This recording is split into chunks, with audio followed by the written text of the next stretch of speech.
Today is victory over yourself of yesterday. Tomorrow is your victory over lesser men. Miyamoto Musashi, The Book of Five Rings, circa 1645. That line was written inside a cave by a man who'd killed his first opponent at 13 and spent the last 2 years of his life sitting on cold stone, writing by candlelight, trying to put into words something most people never figure out. Not how to fight, how to finish. In 1643, a 60-year-old swordsman named Miyamoto Musashi walked into a cave called Reigando, Spirit Rock Cave, in the mountains outside Kumamoto. He'd been invited to the region by the feudal lord Hosokawa Tadatoshi, who admired his swordsmanship. But Musashi didn't stay in the castle, he chose the cave. Musashi had won at least 60 duels across the bloodiest era in Japanese history, the Sengoku period, the Warring States. He'd founded his own sword school, Niten Ichiryu, the two heavens as one style. Now, a quick note of honesty. Many of the famous stories about Musashi, his duel on Ganryu Island, some of his wilder legends, sit somewhere between history and folklore. His existence and his writings are well attested. The details of certain duels are not. But here's what is confirmed. In that cave, in those final 2 years, Musashi wrote The Book of Five Rings, Gorin no Sho, a treatise on strategy, combat, and mastery. And one of his most important lines had nothing to do with swords. He wrote, "The way is in training, not talent, not willpower. Training, a system you show up to, whether or not you feel like it. Now, why should you care about a dead swordsman in a cave? Because you already know what Musashi was talking about. You just haven't been able to do it. You're smart. You know what to do. You've read the books, watched the videos, maybe even made the plan. But somewhere between the intention and the execution, it falls apart. You start strong, then drift. You overthink the approach. You wait for the right moment. You open your phone for 1 second and 40 minutes evaporate. That's not a discipline problem. That's a design problem. And here's the thing. Musashi knew that too. The samurai didn't rely on raw willpower. That's a modern myth. They built systems of training, ritual, environment, and identity that made disciplined action the default. Let's kill a myth right now. Bushido, the way of the warrior, was not some single ancient rulebook carved in stone. The word itself barely appears in pre-modern texts. It evolved over centuries, from raw battlefield codes in the Kamakura period, through loyalty-driven survival ethics during the Sengoku Wars, to a sophisticated moral philosophy in the Edo period when samurai went from fighters to bureaucrats. Texts like the Hagakure by Yamamoto Tsunetomo, a retired samurai scribe, not a warrior, were written in the early 1700s as a response to samurai losing their sense of purpose in peacetime. Sound familiar? A class of disciplined people who suddenly had no war to fight, struggling with identity in an era of comfort. That's you. That's us. So let's take the best of what they built and translate it. Principle 1. Shoshin. Musashi wrote, "From one thing, know 10,000 things." Mastery starts with one movement practiced with total attention, not 10 goals. 1. In the Edo period, samurai trained martial arts daily, even though Japan was at peace for over 250 years under the Tokugawa shogunate. Swordsmanship became character building, Self-cultivation, not killing. The practice was the point. Psychologist Peter Gollwitz's research on implementation intentions shows that people who create specific if-then plans, if it's 7 a.m., then I sit down and write for 10 minutes, complete their goals at roughly 3 times the rate of people who just set intentions. He calls them instant habits, a single deliberate decision that automates action. Here's your rule. Pick one skill. Write one if-then sentence for when and where you'll practice it.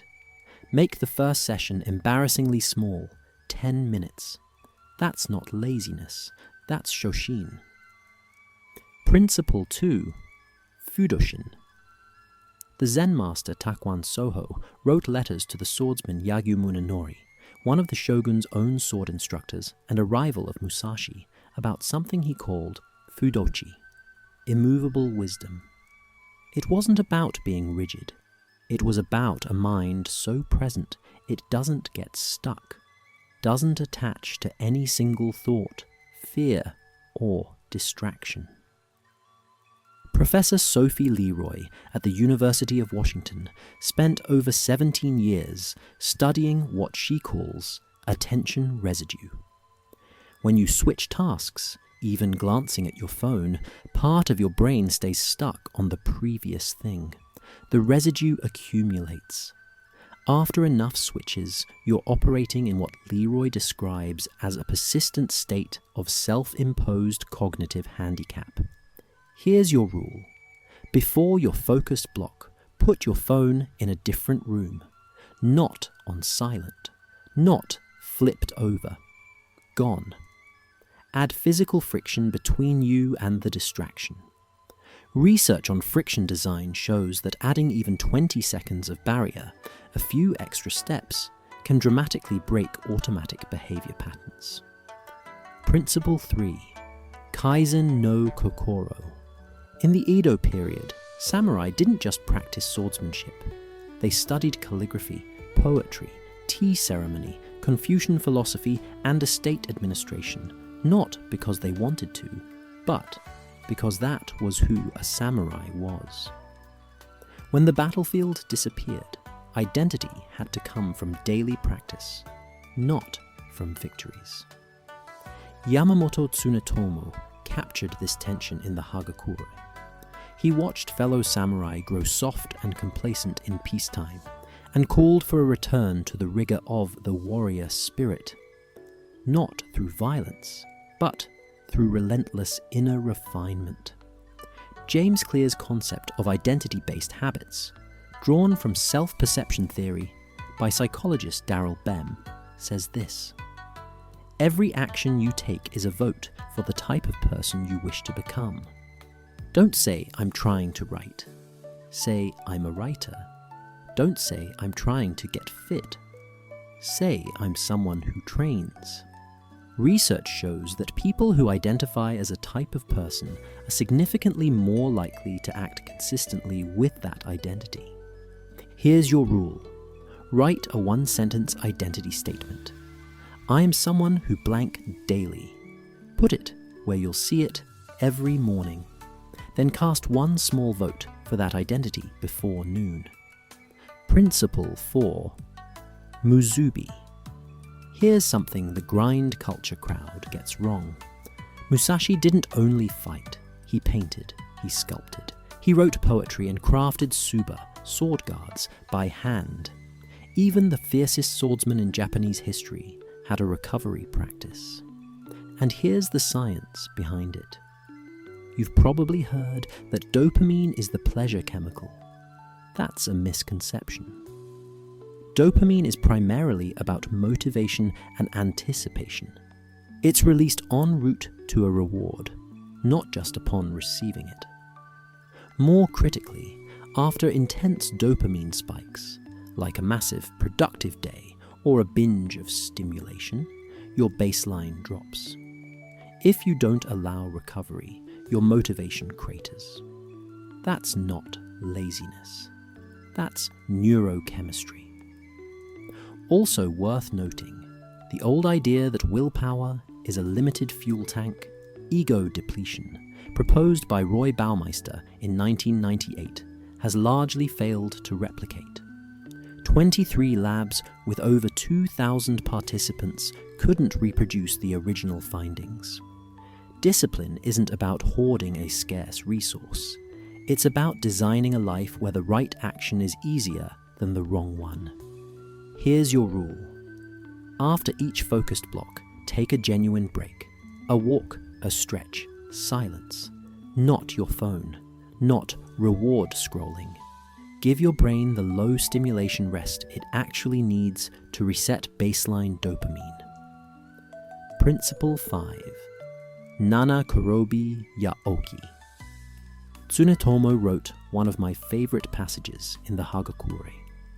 There is something to be learned from a rainstorm.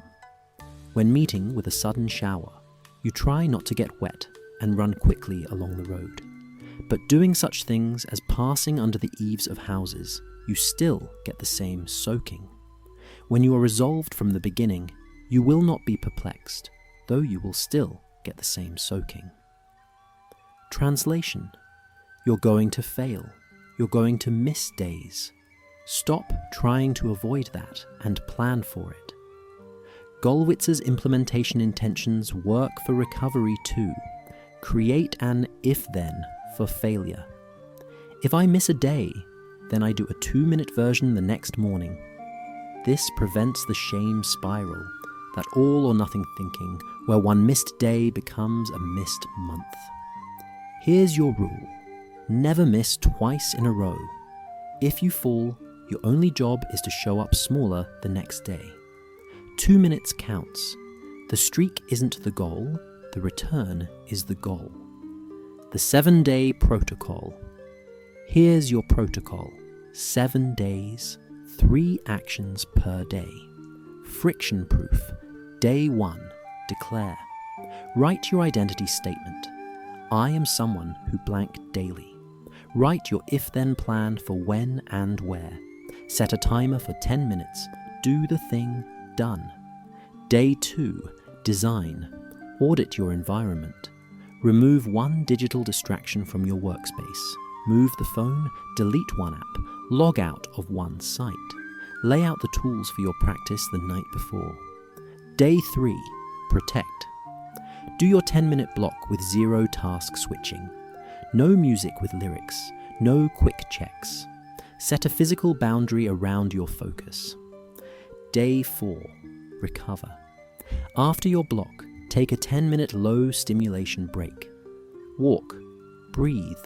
Stare out a window. Notice the urge to grab your phone, and don't. Day 5. Expand.